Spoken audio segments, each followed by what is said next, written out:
Hello guys, so let's work this problem out. This is a truss right now, and the problem is asking us to find the forces in all bars. So you look at the problem and you say, oh, what is different about this problem? Let me check this, if I'm recording. Yes, I am recording. So what is different about this problem is just a truss. I can just come here, for example, and calculate that joint, because perfectly I can. I just do summation of forces in X and Y at joint C, and I can calculate these two bars, no problem whatsoever.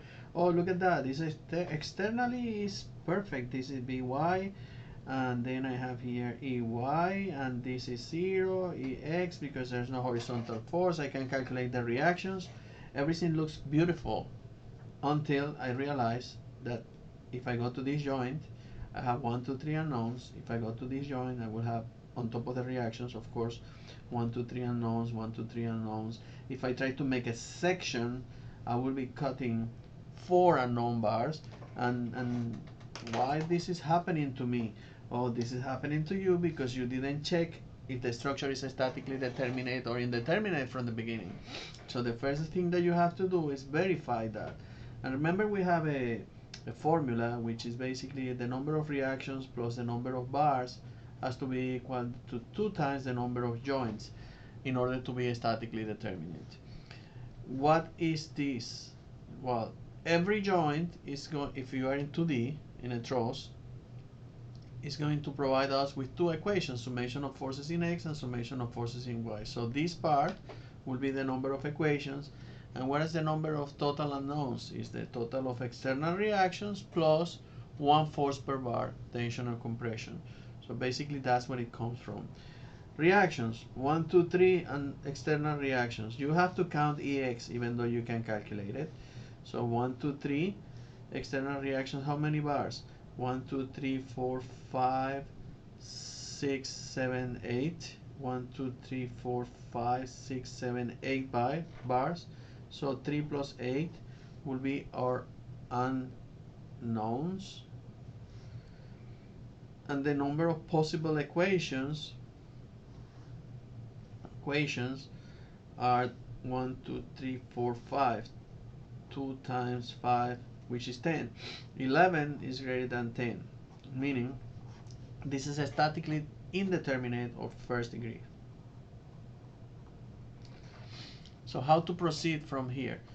If you need an approximate method, you can, but you have to go back to approximate methods for trusses, remember, and say, oh, we are going to either assume that the diagonals don't take compressive value, or we can assume that both diagonals can take the same amount of force. But this is approximate. I don't want to deal with approximate now. I want to calculate the internal forces in the bars.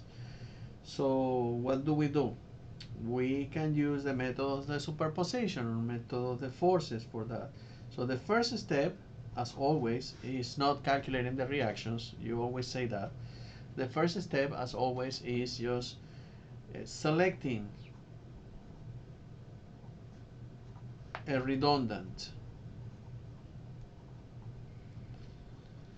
What is a redundant? A redundant is any one of the bars or reactions, any one in this side of the equation that I can take out, because if I take that out, then we're going to have 10 equals 10, and that will be statically determinate. And then through some magic, we can push it back or move it back to the original, and that magic, by the way, is called superposition or virtual work procedure, or flexibility, or method of the forces, or method of consistent deformations, which is the appropriate name for that. And then we can calculate it. So which one are we going to select? Anything that keeps the structure statically determinate and in equilibrium, we could select. For this particular problem, if I select D, C, or BC, I'm not doing anything whatsoever. If I select any of the external reactions, I'm not doing anything whatsoever, because the indeterminacy is happening here in this part. So for this particular problem, let's select AD, the bar AD, as statically as a redundant. So if I take that out, I'm going to have my primary structure that is going to look like that. I'm just taking this bar out. And of course, this part here is gonna deform. These joints are gonna come together or separated, but together in this case. So if this is the case, they're gonna come together or separated because of now they can deform. The next step, I can solve this perfectly and it's stable, and we are gonna do it. So the next step is making sure that that deflection or that deformation that happened here, I'm gonna push it back to the original position with my virtual structure. This is the same methodology. I apply a virtual load here. I find a virtual deflection, which is called a coefficient of flexibility or flexibility coefficient, and then one force of 1 is going to be able to provide me that F, which is called flexibility coefficient. Then the value of the internal force AD is going to make it happen. What I'm telling you is this: the deformation, what we're going to be doing is this: the deformation of the bar AD, the displacement of that bar AD, plus that flexibility coefficient that I'm going to calculate here using my virtual structure, multiplied by the value of the reaction AD, that has to be 0. And this is the same method of virtual work that we have been using once and again and again and again and again. Now, we're dealing with trusses. That's amazing, because how do I calculate my virtual work deformation? The virtual work deformation and the formulas is the same every single time. 1 multiplied by the deformation has to be equal to the summation of all the internal forces and deformations multiplied to each other. In this case, I'm gonna do N, which is the internal forces produced by the virtual structure, multiplied by NL over AE, which is no other thing than the deformations created by the actual forces in the primary structure. So that's what we have to do. So we have to solve this truss basically, and to solve that truss basically. First step, let's solve the truss. What do you have to do? Calculate the reactions. No, you don't have to calculate the reaction. We can get this problem without calculating reactions. Which one are we gonna do first? The virtual or the real structure? I don't know. I will try to work both of them simultaneously if it's needed. I don't know. But let's start with the primary for now. Look at that. Beautiful. What is that? Zero force member. If you study this joint, now this is 0 and this is 0. I don't have any force there, so that's perfect for me. Beautiful. Now, the reactions are here. Don't forget the reactions. By, Ey. I'm not gonna put Ex because it's 0. Same thing here. By for the virtual and Ey for the virtual structure. Now, what is going to happen here is this. If you look at this joint, you don't have to start writing and redrawing every single joint. This is already structural analysis. Statics and mechanics of materials or solid mechanics, long way ago. So you can come here and just do the analysis of this joint by working it out right there. So if I look at this joint, I know that this force has to come in this direction. Why? Because the only thing that can compensate this coming down is this going up. And what is the value? Well, you do a summation of forces in Y in your mind. What is this angle? That angle, if this is 2 and this is 2, this is 45 degrees. So all the angles are 45 degrees. Basically what I'm saying is negative 8 plus BC, which is this one, cosine 45 degrees equals 0. So if I want to calculate this one will be A divided by cosine 45, which is A square root of 2. That's what it is. What? How come is that? Well, is that because I'm gonna do it here. A divided by square root of 2 over 2 is the same thing as saying 16 over square root of 2, which is same thing as saying 16 square root of 2 over 2, which is 8 square root of 2. So that's why it comes. And because this is in compression, this is going to be in compression also. 8 square root of 2, compression. Now we can go and do the same procedure here. Now, if I get this one, which was 8 divided by square root of 2, and I multiply it again now by square root of 2, I'm going to get 8 again. If this goes in this direction, this has to go in that way. Why?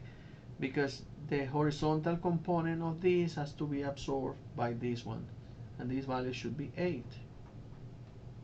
8, like that. And if this is 8, this is in tension. If this is 8, this is 8 also, by doing summation of forces in X, in tension. In tension.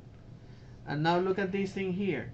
If this is 12, this has to be 12. That looks like R. 12 in compression. And 12 in compression. What am I missing? I'm missing this one here. Well, if I'm doing this one here, I can do summation of forces in X equals 0. I know this has to go in that way to compensate for this one. I know this angle is 45 degrees. So this value here should be 8 square root of 2. 8 square root of 2, which is the same value here, 8 square root of 2. There you go. And this is compression. Easy peasy. Now we're done with this. Now we move to the other ones, which is the virtual one. Now look what happened in the virtual. I am applying this force of 1 here, but look at this too. 0 force member. I love 0 force members. You see that? 0 and 0 there. And we start our approach in the same way that we did it here. I don't have to calculate reaction. If you're just dying, your OCD is killing you because you have to calculate the reactions and start from the reactions, then do it, but you do not need to do it. Now look at that. This force here has to come in this way. Why? Because the only possibility to oppose that is this. And because the angle is 45 degrees, then this value here is going to be a square root of 2 over 2. And this one also is going to be a square root over 2, and this is in compression. Now look at this one. This one, in order to oppose to that one, has to come in that way. And what is the value for this one? Surprise, surprise. I love the 45-degree angle also. Square root of 2 over 2. Square root of 2 over 2, and this is in compression. Now, what else are we going? We go here now. Look at that. If we come here to this point, we're going to be ending in the same way. This one has to come in this way. Of course, here is going to be in that way. And what is this value? Square root of 2 over 2 in compression. Same as that value over there. Square root of 2 over 2. And what are we missing? This one here has to go up in this way. And this has to come down in that way to be opposite to this one, and this is a square root over 2 over 2, square root of 2 over 2.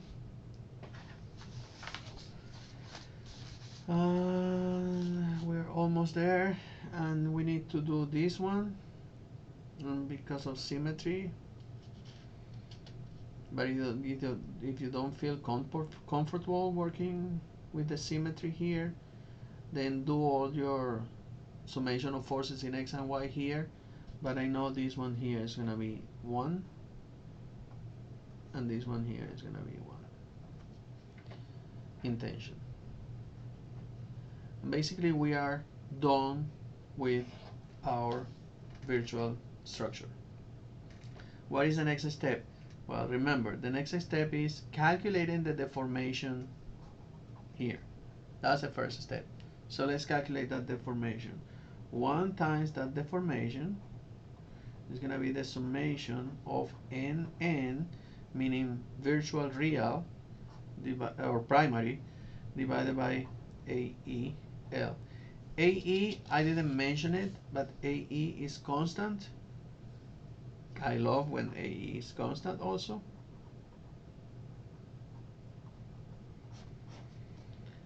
And then we can calculate that.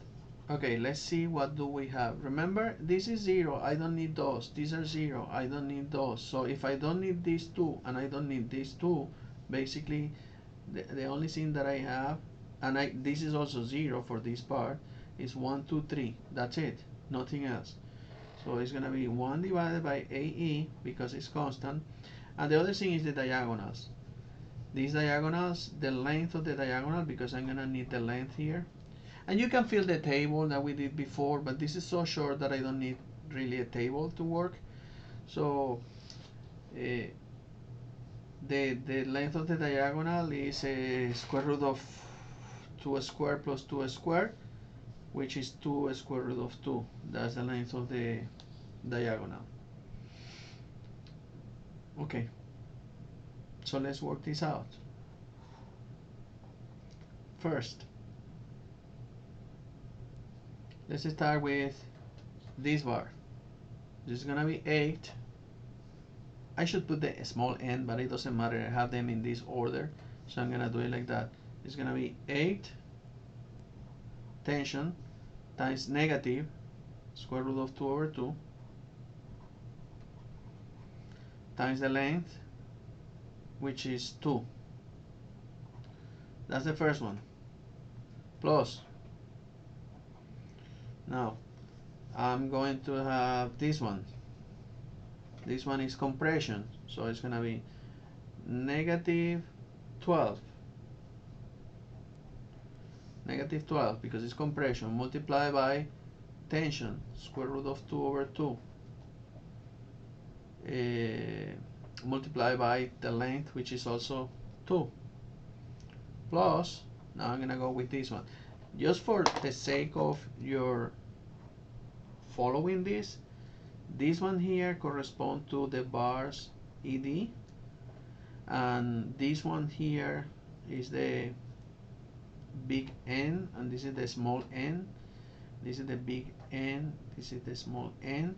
This one here corresponds to the bar DB.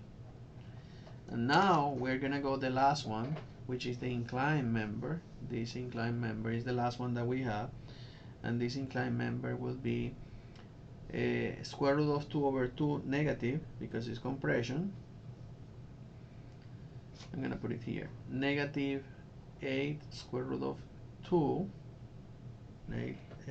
negative 8 square root of 2 multiplied by positive 1, which is in tension here, multiplied by the length of that, which is 2 square root of 2. And that will be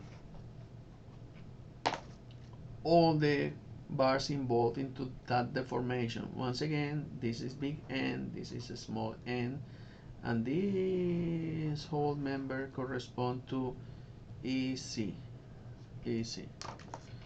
Okay. Then we can calculate our AD. It's going to be negative 26,300 or 26.3431 divided by AE. Now remember the units that we're working with kilonewton meters, so those should be the units that we keep the coherence for that problem. Now, this is the displacement in the primary structure. Now let's calculate this one, FBB, which is just using that structure over there. So if I want to calculate that, I want to say 1 times F. I don't know why I call it all the time FBB. It's not FBB, it's F, in this case AD.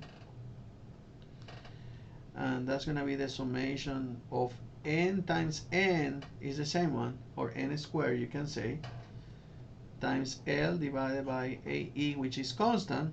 So it's going to be 1 divided by AE multiplied by this summation. So let's work this out. This is 0, this is 0. So for this case, let me see what I have for this case, for the virtual case. I have this bar and this bar are the same in compression. Yes, yes, they are the same. And this is 2, and this is 2, and this is 2, and this is 2 also. So these 4 bars are the same. They have the same values. They have the same internal forces, all of them in compression. So I can take common factor and do multiply 4 and do the same thing. And then these 2 are the same, so I can multiply that by 2. I don't know. It could be. If you don't want to do it like that, then you have to add 1 by 1. But what I'm trying to tell you is this. Look, this is 2 meters, and the force is in compression square root of 2 over 2. This is 2 meters, and the force is square root of 2 over 2. This is 2 meters, and the force is square root of 2 over 2. And this is 2 meters, and the force is square root of 2 over 2. So instead of me adding 4 times the same thing, I'm going to say 4 times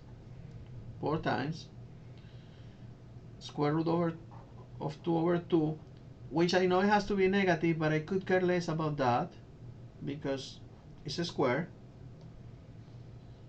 I'm gonna put the negative here so you don't start yelling at me when you watch the video, and multiply this by the length. So these terms is the number of repetitions. This number here is n, and this number here is L. That's what it is. Plus, now these 2 bars are, the forces are 1 and they are in tension. So I can say 2 times, because it's the number of repetitions, the internal force, which is 1 n times n squared, multiplied by L, which is 2 square root of 2. Yeah, that's it. And once again, this is the number of repetitions because these 2 bars are the same. This is n, and this is the length of the bars. Now, if you don't want to do it like that, do this, plus this, plus this, plus this, plus that, and plus that. And then you're going to have 6 terms here, which are, 4 of them are going to be the same, and 2 of them are going to be the same. So FAD is going to be equal to 9.657 divided by AE. Now what do? We apply our master equation here, and we solve for AD. So AD is going to be equal to ADD. ADD is what I have. AD, pass it to the other side. So it's going to be 26.3431 divided by AE divided by FBB, which is not called FBB, is FAD, and it's 9.657 divided by AE. This and this cancel out, and AD 26.3431 divided by 9.657 equals 2.73. Positive, meaning my assumption in tension was correct. And this is the value for AD. Now, this is not the end of the problem. I know you're going to tell me that I need to go and finish everything. No, I don't need to do anything. You are going to do and finish everything, because now everything is easy. Now you know the value for AD. You just go to your original one. You can calculate these two. You have the value for this one, meaning you can calculate this and you can calculate that, and then you can calculate this and you can calculate that. So the rest is just going and doing summation of forces in X and summation of forces in Y in every one of the joint. Important thing, you know that AD is 2.73 in tension. So now you can come here and say, oh, AD is 2.73 kilonewtons in tension. By knowing that, you know this, because this is simple two-force particle equilibrium. And then you can now, when you go here, you know this one, you know this one, you can calculate these two. When you go to this joint, you know this one, you know this one, you can calculate these two. And then when you go to this join, it's just a matter of calculating this one and the reaction if you need to calculate the reaction. I hope that you like this one.